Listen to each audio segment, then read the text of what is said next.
Everyone, welcome back to another video of life science zoology. इस video में हम पढ़ने वाले हैं basic concept of limiting factors के बारे में। तो सबसे पहले देख लेते हैं कि लिमिटिंग फैक्टर होता क्या है। Limiting factor is a resource और environmental condition which limit the growth, distribution और अबंडेंस ऑफ एन ऑर्गेनिज्म और population within an ecosystem. ठीक है, तो जब भी इन्वामेंट में रिसोर्स की कमी हो जाती है या फिर ऐसी कोई इन्वामेंटल कंडीशन जो कि फेवरेबल नहीं है किसी भी पॉपुलेशन के लिए, उससे क्या होगा कि पॉपुलेशन का जो ग्रोथ है वो रुक जाएगा, डिस्ट्रीब्यूशन कम हो जाएगा, अबंडेंस कम हो जाएगा। ठीक है, तो इन फैक्टर्स ने क्या किया, पॉपुलेशन की ग्रोथ को इफ़ेक्ट किया। ठीक है, तो वो फैक्टर जो भी पॉपुलेशन की ग्रोथ को जो है डिक्रीज़ कर रहे हैं या इफ़ेक्ट कर रहे हैं, उसको हमने क्या बोला, लिमिटिंग फैक्टर। ठीक है, अब पॉपुलेशन की ग्रोथ जो है वो दो तरीके से होती है, वो कैसे, वो देख लेते हैं। पॉपुलेशन ग्रो at geometric और exponential rate in the presence of unlimited resources। जब भी इन्वायरमेंट में अनलिमिटेड रिसोर्सेज होते हैं, मतलब रिसोर्सेज बहुत ज़्यादा होते हैं, तो क्या है, पॉपुलेशन दो तरीके से ग्रो करेगी। पहला है ज्योमेट्रिक, दूसरा है एक्सपोनेंशियल रेट। ठीक है, तो ज्योमेट्रिक पॉपुलेशन कैसे ग्रो करती है, geometric population grows through pulse reproduction. ठीक है, तो ये पल्स रिप्रोडक्शन क्या होता है, ये हमें देखने को मिलता है डियर में। आपने देखा होगा कि डियर का पर्टिकुलर एक सीज़न होता है रिप्रोडक्शन का। ठीक है, वो उसी सीज़न में ही रिप्रोडक्शन करेंगे। तो ज्योमेट्रिक पॉपुलेशन जो है वो पल्स्ड होता है कि इनका एक पर्टिकुलर सीज़न होता है रिप्रोडक्शन का। दूसरा है exponential population. Exponential population grow continuously with reproduction occurring at any time such as human being. तो ह्यूमन्स बीइंग में कोई पर्टिकुलर सीज़न नहीं होता है रिप्रोडक्शन के लिए। ठीक है, तो वो कंटिन्यूस होता है। एक्सपोनेंशियल पॉपुलेशन रेट जो होता है वो कंटिन्यूस होता है और ज्योमेट्रिक जो होता है वो पल्स्ड होता है। तो ये दोनों में डिफरेंस है। नेक्स्ट है all population begin exponential growth in the favourable environment and at a low population density. ठीक है, तो जब इन्वायरमेंट में रिसोर्सेज बहुत ज़्यादा मात्रा में होंगे तो जो पॉपुलेशन ग्रोथ है वो बहुत ज़्यादा होगी। ठीक है, और अगर पॉपुलेशन डेंसिटी पहले से कम है तो वो कुछ एक्स्ट्रा जो है वो ग्रोथ शो करेगी। पहला तो रिसोर्सेज बहुत ज़्यादा है। ठीक है, दूसरा डेंसिटी पहले कम है तो वो ऑफ कोर्स इंक्रीज़ कर जाएगी।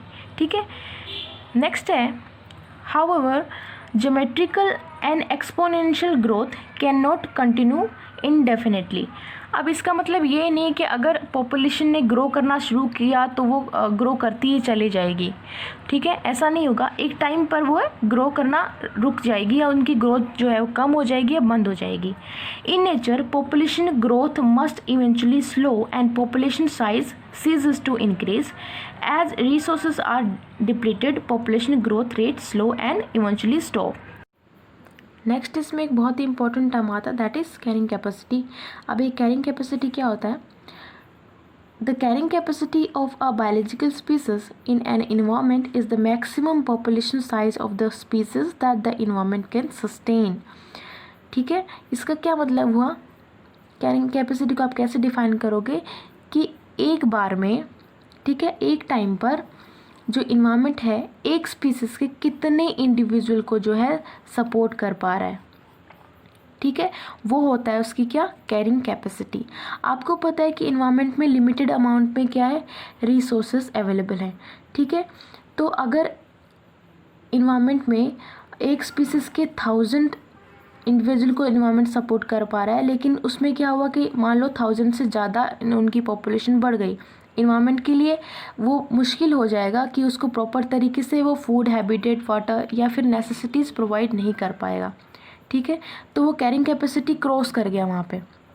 ठीक है, अब धीरे धीरे क्या होगा कि इन्वायरमेंट कुछ ऐसा करेगा, या तो कुछ नेचुरल डिजास्टर आ जाएंगे या फिर ऐसे कोई डिजीज़ पैदा हो जाएगी जिससे क्या है पॉपुलेशन डिक्रीज़ होना शुरू कर देगी।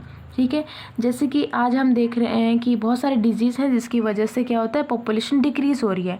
हम ह्यूमंस ने अपनी कैरिंग कैपेसिटी ऑलरेडी जो है वो क्रॉस कर दी है, तो जिसकी वजह से क्या है, इन्वायरमेंट ऐसा कुछ करता है जिसकी वजह से पॉपुलेशन डिक्रीज़ होने लग जाती है। या तो कोई डिजीज़ आ जाता है या कोई नेचुरल डिजास्टर, अर्थक्वेक, फ्लड वगैरह, ठीक है। In population biology carrying capacity is defined as the environment maximum load. It means एक टाइम पर इन्वायरमेंट कितना मैक्सिमम लोड ले सकता है उस पर्टिकुलर स्पीसीज का, दैट इज कैरिंग कैपेसिटी। ठीक है। नेक्स्ट है distribution and growth of organism को समझाने के लिए दो साइंटिस्ट ने अपने लॉ दिए थे, उसमें से हम पहले पढ़ने जा रहे हैं लेबिग्स लॉ ऑफ मिनिमम, या फिर आप इसको लेबिग्स लॉ या फिर लॉ ऑफ मिनिमम भी बोल सकते हो।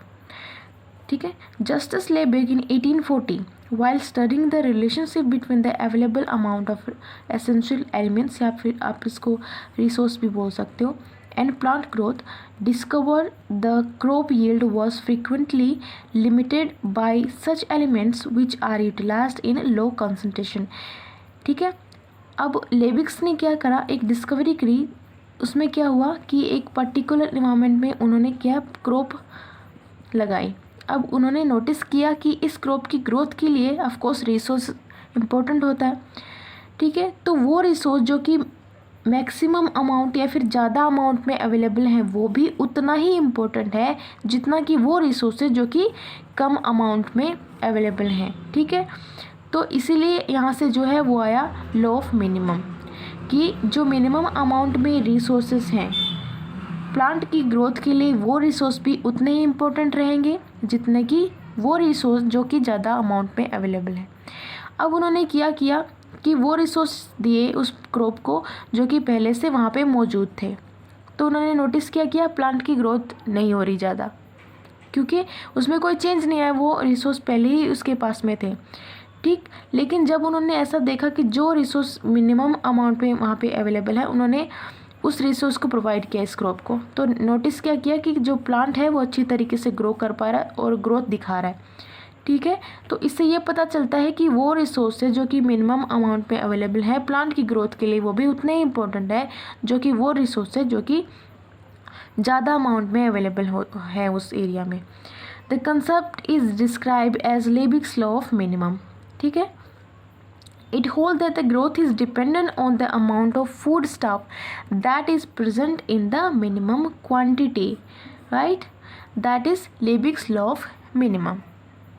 Next is Shelford law of tolerance। ठीक है। ये भी एक इम्पोर्टेंट लॉ है जो कि किसने दिया था, शेल्फोर्ड ने।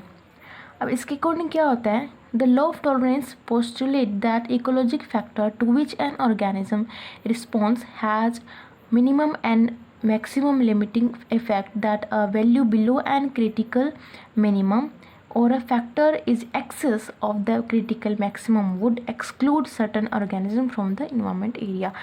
ठीक है। इसके अकॉर्डिंग क्या होता है कि इन्वायरमेंट में जो भी ऑर्गेनिज्म रह रहे हैं वो क्या करते हैं, लिमिटिंग फैक्टर के अगेंस्ट जो है टॉलरेंस शो करते हैं। ठीक है। अब एक लिमिट तक जो है ऑर्गेनिज्म के लिए कोई भी चीज़ है वो ज़रूरी होती है। फॉर एग्ज़ाम्पल जो CO2 है, ठीक है, वो क्या होती है, प्लांट की ग्रोथ के लिए इम्पोर्टेंट होती है, लेकिन एक लिमिट से ज़्यादा हो जाना वो क्या करेगी, प्लांट के लिए हार्मफुल हो जाएगी। तो उसे एक लिमिट तक ही जो है प्लांट टॉलरेट कर सकते हैं। उस लिमिट से कम या उस लिमिट से ज़्यादा दोनों ही क्या है, खतरनाक साबित हो सकते हैं किसके लिए, प्लांट्स के लिए। So that is law of tolerance. According to Shelford, all environmental factor have a tolerable limit, the critical minimum and critical maximum. So ये दो जो है वो टॉलरेबल लिमिट्स हैं। नेक्स्ट है the range between the critical minimum and critical maximum is known as limit of tolerance. ठीक है। तो जो रेंज आती है between critical minimum and critical maximum के बीच में, अपन ने उसको क्या नाम दिया, लिमिट ऑफ टॉलरेंस। नेक्स्ट है ए प्लांट और an animal may have a wide range of tolerance for one factor but low range of tolerance for another factor. It means कि कोई भी प्लांट या एनिमल किसी भी एक फैक्टर के लिए बहुत ज़्यादा वाइड रेंज रख सकता है टॉलरेबल की, लेकिन दूसरे फैक्टर के लिए क्या है, बहुत ही नैरो रेंज होगी टॉलरेंस की। ठीक है। मतलब किसी एक चीज़ को बहुत ज़्यादा टॉलरेट कर सकता है लेकिन दूसरी चीज़ को बहुत ही कम टॉलरेट कर सकता है। ठीक है। नेक्स्ट है organism with wide range of tolerance for all factor are likely to be most widely distributed. It means कि जो ऑर्गेनिज्म के पास में टॉलरेंस ज़्यादा होती है सभी फैक्टर को टॉलरेट करने की, ठीक है, उसका डिस्ट्रीब्यूशन भी सबसे ज़्यादा होगा। क्यों? क्योंकि वो बहुत सारे फैक्टर को क्या टॉलरेट कर पा रहा है, जैसे कि टेम्परेचर, क्लाइमेटिक कंडीशंस, इन सब के अगेंस्ट जो है वो लड़ सकता है, उसके पास में टॉलरेंस है, तो ऑफकोर्स उसकी ग्रोथ ज़्यादा होगी। ग्रोथ ज़्यादा होगी तो क्या होगा? डिस्ट्रीब्यूशन ज़्यादा होगा, नंबर ऑफ पॉपुलेशन बढ़ जाएगा। ठीक है, नेक्स्ट है, दो टर्म आती हैं Yuri and steno. Yuri means having wide range of tolerance, steno means having narrow range of tolerance. अब कुछ फ्रेश वाटर फिशेस होती हैं वो यूरी थर्मल होती हैं, इट मीन्स उसमें वाइड रेंज होती है टॉलरेट करने की, किसको? टेम्परेचर को। ठीक है, बट वहीं पे जो फ्रेश वाटर फिश है वो स्टेनो हेलाइन होती है, इट मीन्स उसमें नैरो रेंज होती है, किसको टॉलरेट करने की? सोल्ट को टॉलरेट करने की। तो thermal means temperature, हेलाइन means salt and hydraulic means water. ठीक है, तो ये कुछ इंपॉर्टेंट चीज़ें थी जो हमने डिस्कस नेक्स्ट क्लास में रखेंगे। Thank you so much for watching, I will see you in the next one.